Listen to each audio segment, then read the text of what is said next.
करेंगे। सर कैसा हुआ इंटरव्यू? इंटरव्यू एक्सपीरियंस बहुत अच्छा था मेरा। कौन सा अटेम्प्ट था आपका? मेरा ओवरऑल फर्स्ट अटेम्प्ट है। First attempt? जी, first interview, first prelims, first mains. Okay sir, आपका ऑप्शनल और माध्यम क्या था? मेरा ऑप्शनल लॉ था और मेरा मीडियम इंग्लिश। ओके सर, थोड़ा अपने बारे में बताएं, आपका नाम क्या हुआ है, एजुकेशनल बैकग्राउंड क्या है? जी, मेरा नाम अभिषेक जायसवाल है, मैं मध्य प्रदेश से हूँ।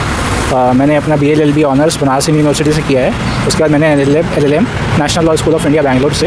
अभी मैं national law school of India Bangalore में MP जैन बुक एडिट कर रहा हूँ। सर बात करें इंटरव्यू रूम की, तो कैसा माहौल था और बोर्ड कौन सा था? जी, मेरा बोर्ड स्मिता नागराज मैम का था और ओवरऑल एक्सपीरियंस बहुत अच्छा था, बहुत डिफरेंट था मॉक से। यहाँ पे बोर्ड कोऑर्डियल था और questions were not on the expected line की जो हम सोच के जाते हैं कि हाँ रट के, वैसे नहीं थे। लेकिन वो ऐसे थे कि जो बहुत कुछ रिलेट किए जा सकते हैं जो भी हो रहा है इन एंड अराउंड वर्ल्ड।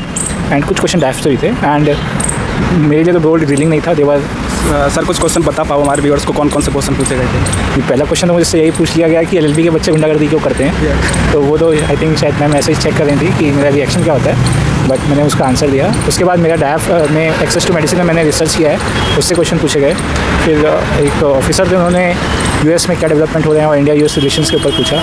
फिर एक मैम ने टैक्स इवेशन के ऊपर भी पूछा और फिर इसी पे चर्चा हुई थी। हॉबी वगैरह से कोई क्वेश्चन पूछा गया? हाँ, हॉबी पे क्वेश्चन पूछा कि मैं जो ब्लॉगिंग करता हूँ उस पर कौन सा मेरा लेटेस्ट ब्लॉग था, उसमें मेरे क्या व्यूज़ हैं। और उसके अलावा हॉबी पे देखिए क्वेश्चन आया। सर कोई सिचुएशन बेस्ड क्वेश्चन पूछा था? सिचुएशन बेस्ड क्वेश्चन नहीं था, लेकिन विच इज़ जो भी दुनिया में चल रहा है उससे डायरेक्ट क्वेश्चन रिलेटेड थे। सर और भी कोई क्वेश्चन पूछे थे और भी कोई आपको याद करा, रिकॉल कर पा रहे हैं? जी, एक क्वेश्चन पूछा गया कि now prime minister is saying about India movement, तो what is this India movement, India movement क्या है। फिर एक और क्वेश्चन पूछा गया कि इंदौर से, क्योंकि मैं हूँ इंदौर से मेरी स्कूलिंग भी है, तो इंदौर में सिविक सेंस कैसे अच्छा है, क्लीनेस्ट सिटीज़ कैसे है। सर करंट से कौन सा क्वेश्चन पूछा था? कोई करंट कौन से टॉपिक पर बात कर रहे हैं? जी, करंट पे ऑलमोस्ट सारे क्वेश्चन रिवॉल्व कर रहे थे। एक एरिक गारसेटी का US एम्बेसडर के लिए, US एम्बेसडर टू इंडिया, उनका अपॉइंटमेंट इंस्टॉल था, तो बोला क्यों इंस्टॉल था, क्या था, उसके ऊपर पूछ रहे थे। Plus Indo US relation, Indo China relations के ऊपर पूछा। इंडो भूटान के ऊपर भी पूछा कि इंडो भूटान रिलेशन इसमें कैसे, डोकलाम इशू कैसे भी बढ़ रहा है आगे। इंटरव्यू अच्छा हुआ है, मेरे पर्सपेक्टिव से तो अच्छा हुआ है। मैंने चीज़ों को एनालाइज़ करने की कोशिश की, क्वेश्चन को इंटरनलाइज़ किया, उसके बाद जवाब देने की कोशिश की। तो मेरा बोर्ड जो था वो मनोज सोनी सर का बोर्ड था। तो मुझे लगता है कि मोस्ट ऑफ द क्वेश्चन के मैंने रीजनेबली सही आंसर दिया है। अब बाकी तो मार्क्स आने के बाद पता चलेगा। सर कौन सा अटेम्प्ट था आपका? ये मेरा 4th अटेम्प्ट है और 2nd इंटरव्यू है। सेकंड। सर जो पिछले अटेम्प्ट रहे, क्या गलतियाँ रही, आपने एनालिसिस किया होगा, फिर बात को क्या इंप्रूवमेंट किया आपने?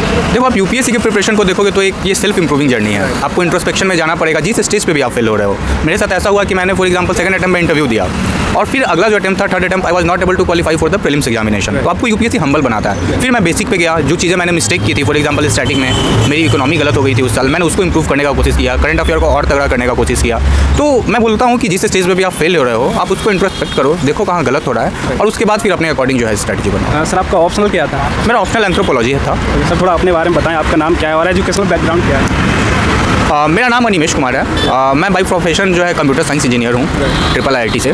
उसके बाद अभी करंटली मैं एम्प्लॉयड हूँ as a block development officer in the Sitamarhi district of Bihar. कार्यरत भी है? हाँ, मैं अभी स्टेट सिविल सर्विसेज से बिहार BPSC जो कंडक्ट कराता है, तो 64th जो BPSC था उसके थ्रू मैं सेलेक्ट हुआ था, चयन हुई थी मेरी, और नवंबर 2021 से मैं कार्यरत हूँ सर। सर आप कार्यरत रहते हैं, तो जैसे एक क्वेश्चन बहुत बड़ा रहता है कि टाइम मैनेज कैसे करें, तो आपने टाइम मैनेज कैसे किया?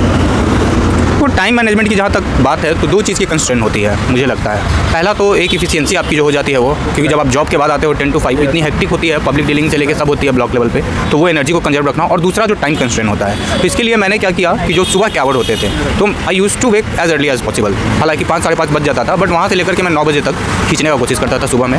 उसके बाद 10 से 5 जो जॉब होती थी वो किया। अगर उसमें थोड़ा मुझे खाली समय मिला तो उसमें मैंने न्यूज़पेपर निपटाने का कोशिश करता था ऑनलाइन। उसके बाद फिर आने के बाद 8 साढ़े 8 से बैठता था और कोशिश करता था कि 12 बजे तक एनी हाउ मैं उसको खींचूँ। हालांकि 11 साढ़े 11 में स्ट्रेंथ जो है एनर्जी खत्म हो जाती थी। लेकिन जो वर्किंग प्रोफेशनल है उनके लिए मैं बोलूँगा कि जो वीकेंड डे होते हैं वो बहुत इंपॉर्टेंट हो जाते हैं, या फिर फेस्टिवल के कोई सीजन होते हैं। तो इस ड्यूरेशन में मैं कोशिश करता था कि 10 से 12 घंटे रेगुलर क्लिक करूँ पढ़ाई को लेकर के, और मेरी यही थी।